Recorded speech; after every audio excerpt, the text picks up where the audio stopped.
This is Atlanta now.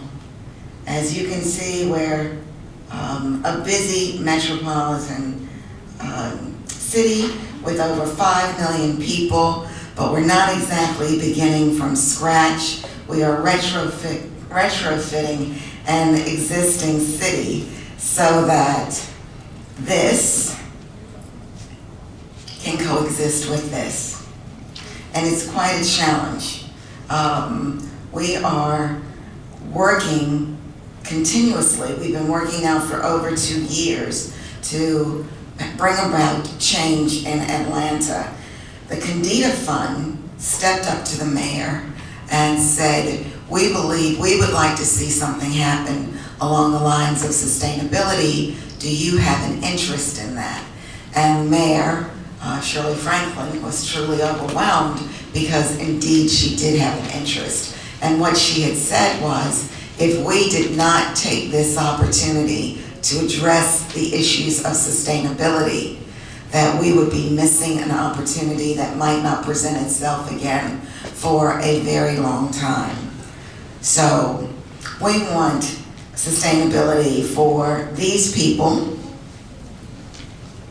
and especially for these people. This is where the rubber hits the road for us as we think about our children and our grandchildren and future generations. But we have some challenges along the way. And those challenges include 2 of the largest coal-fired power plants in the country. One is just north of Atlanta and one is just south of Atlanta. And Atlanta was recognized in 2007 as the asthma capital of the country. Now we're happy to say in 2009, we're now 4th instead of 1st. So we're moving in the right direction, but not quickly enough. We have other challenges. We have members of our state legislature who do not necessarily agree with climate change or that there is such a thing. So we labor under some very difficult challenges and constraints, but we continue to make sure that sustainability stays as on the front page and is something in the forefront of everyone's thoughts. We have a budget shortfall, not just in the city, but also in the state, that creates another challenge. But we are and have begun a planning process that will allow us to really determine how do we pull together, sustainability. What does it look like for Atlanta? What does the city of Atlanta mean by sustainability? So that we understand and can become a best-in-class city. Eventually, we hope to have world-class status in sustainability. But first, to become a best-in-class city, to learn from others, to learn what they have done. We've put together various task forces that involve lead partners, some with the city. The city is a lead partner on just about every one of our task forces, but also with others who have a expertise in the area. And we bring them together and discuss issues and discuss how the city should look at those issues. This is a picture of Mayor Shirley Franklin. This initiative started under her. As I mentioned, she was the one who said, if we don't do something now, we've missed an opportunity.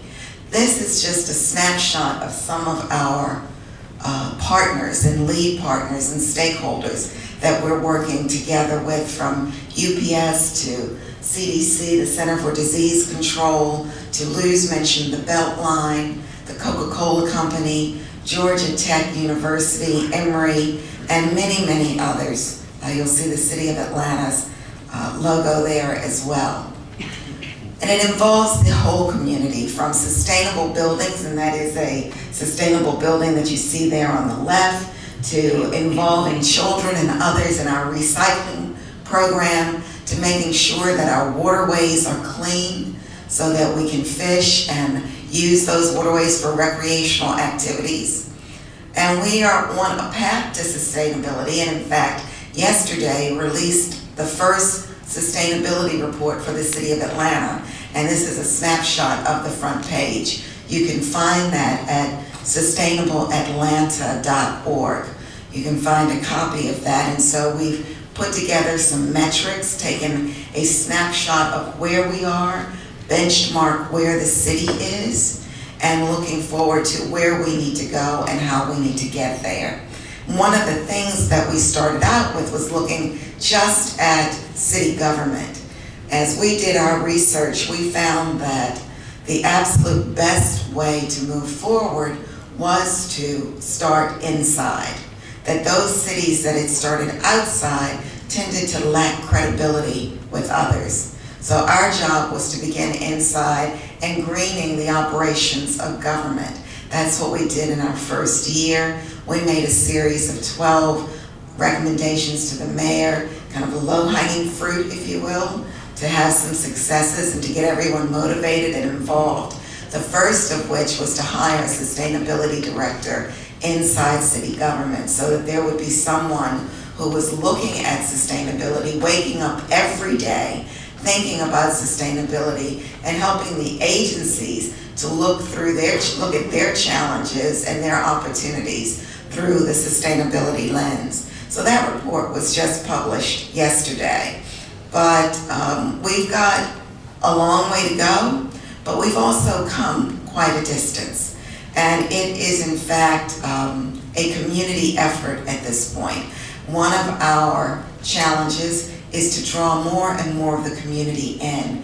This year we focused on, in the fiscal year 2008, we focused on 4 major areas. One was water conservation, another was recycling and materials management, a third was metrics, developing a set of metrics, and the last was sustainable buildings. This month we will present to the mayor a draft ordinance of the sustainable buildings ordinance that the task force has come up with. We will present that to her as a draft.